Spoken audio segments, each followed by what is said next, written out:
Okay, we're recording, let's try that again.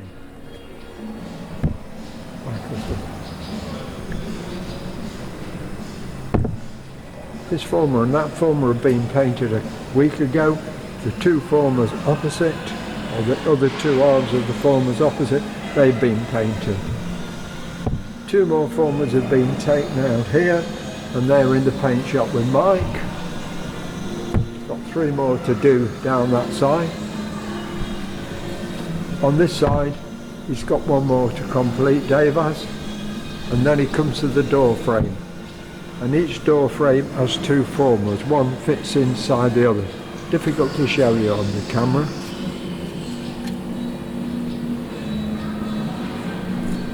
And Phil's been fitting these stringers. The nose section of the Lancaster NX611 at the moment, as you see it, it's upside down. It's easier for Chris to work on.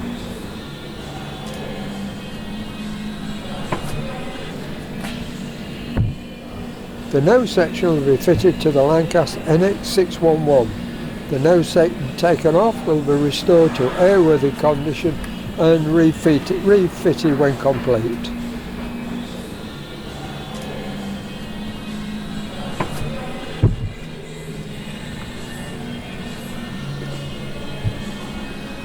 There's the new skins, one coat of primer on.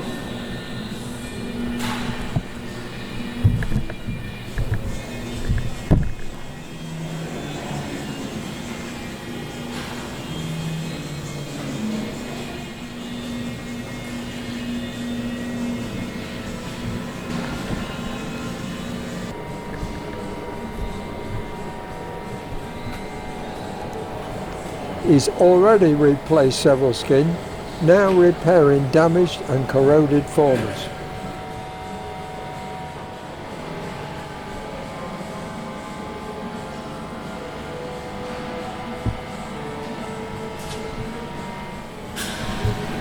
Chris has been cleaning up the formers down there.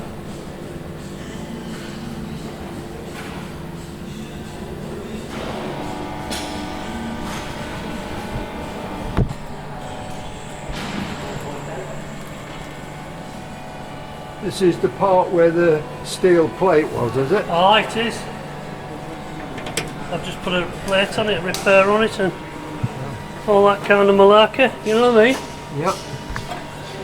So plate's gone back in, yeah. Flush on the other side. That curved plate come alright, yeah, it's gone in, yeah, it's gone in okay.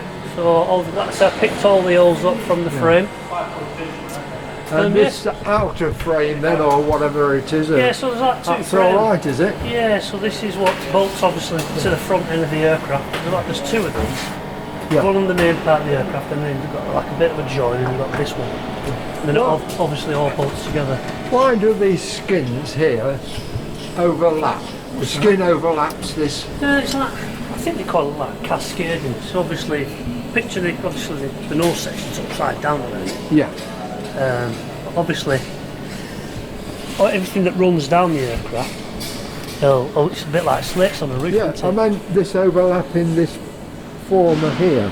If you put the other former up, the skin on the other part of the aircraft. Oh, I see what you mean. Yeah, I see what you mean. I thought that'd be flush. Yeah, well, it's come like that. So when it comes swapping it up to the other, up to the aircraft, then we'll have to trim it. Yeah. Because like I say, I mean, I don't know whether this has all been repaired previous when it was removed from the Lancaster from the other aircraft, trimming and they've obviously not bothered because they've just kept it as a nose section for another.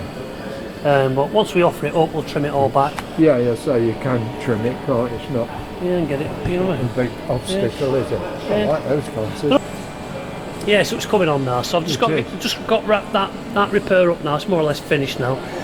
Mikey's doing the painting.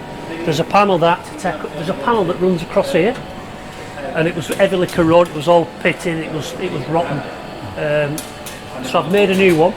Yeah. So I'll sort of slide up under here, and then I'll pick all these holes up, and then that's riveted in. Once that's riveted in, That area's finished. Then. That repair's done then. Which is the bottom, isn't it? Yeah, Not which is top. the bottom, yeah. Because this is obviously, this is where all the water settled. Oh, of course it is, all the water would settle here, and then obviously cause the corrosion issues. So once that's on, I can right it the right way up again, and then get back onto making curved panels, similar to what I've done on that side. Yeah. So they've been painted now on that side, so the inside's painted. With it primer and it looks good. Yeah, it's alright, so it's been primered, so I've just gripped it in place for now. Yeah. And then when one of the lads is free, I'll get them to give us a hand and we can start getting all the rivets in and start fastening it up properly. It's looking real good. We got these bottom, well, the top panels to do. These are fairly straightforward, these are just a straight panel, so... Yeah. The red coloured skins are a form of filler. Not sure if it flew with this type of repair. There's not much of a curve in them with any. No. So I'll just deroute them, whip them off, put a new one on. I've already done one of them on the other side, so that should be fairly straightforward. I'll get a new one of them made. Yeah. It shouldn't be too bad, really. You see there's like a few where it's been clouted by bricks and whatnot, and then obviously they've bashed it from the other side to knock the dent out, but it's obviously split the material. Yeah. So I'll just make a new one. Will you do that panel? Yeah, all them ones up well, the top. That is quite thick, that fill isn't it? So I've noticed with these skins on the other side, well, although they've been badly dented and then they've knocked the dents out from the other side, the dents were so shallow they still put filler on it. Yeah. So they'd like give it a blast with filler, and then but it's like rubber stuff, you know what I mean? So, but yeah, I'll just take them off and put new ones on. New storage space above the works office, now ready for shelves and cabinets. I made that stack yesterday and I've got that lot today. I've lost my vice at the moment. Oh. Is Terry on cleats this week? Terry's on brackets. Brackets. Yeah, on angle brackets for the door frame. Yeah, door frame, yeah. Phil set him on last week. Good, is it? This part of the repair Chris is working on. Remember, the nose section is upside down. This part will collect water from leaks around the front gun turret.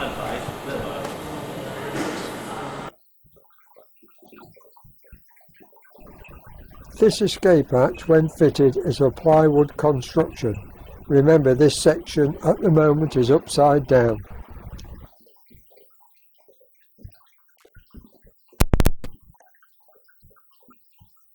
Right, okay, this is what Jacob's doing at the moment. Hello. This is the top of the wing kit. Yeah. Where the nav light fits in here, the perspex cover.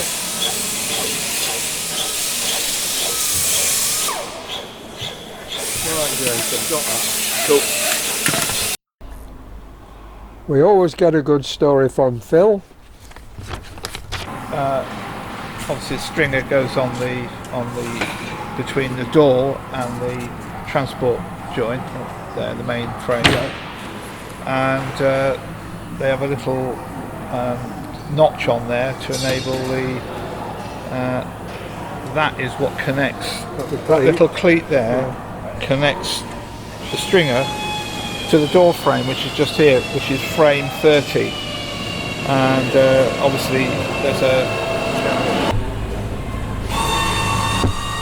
it fits just there, and that cleat attaches the stringer to former 30 just here, which is, you probably recall, that is where the door is for the aircraft.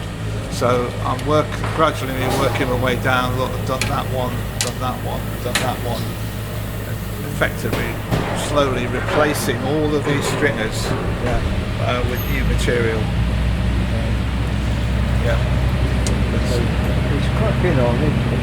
So I mean, look at what Norm's done on the other side. Yeah. Dave's actually.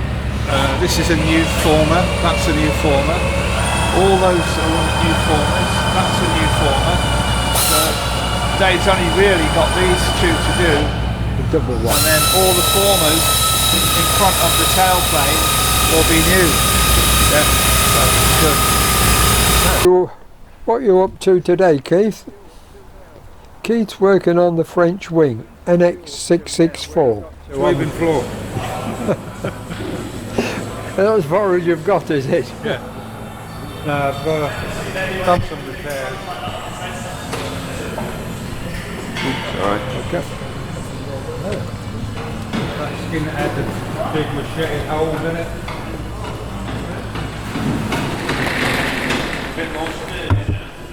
Done one.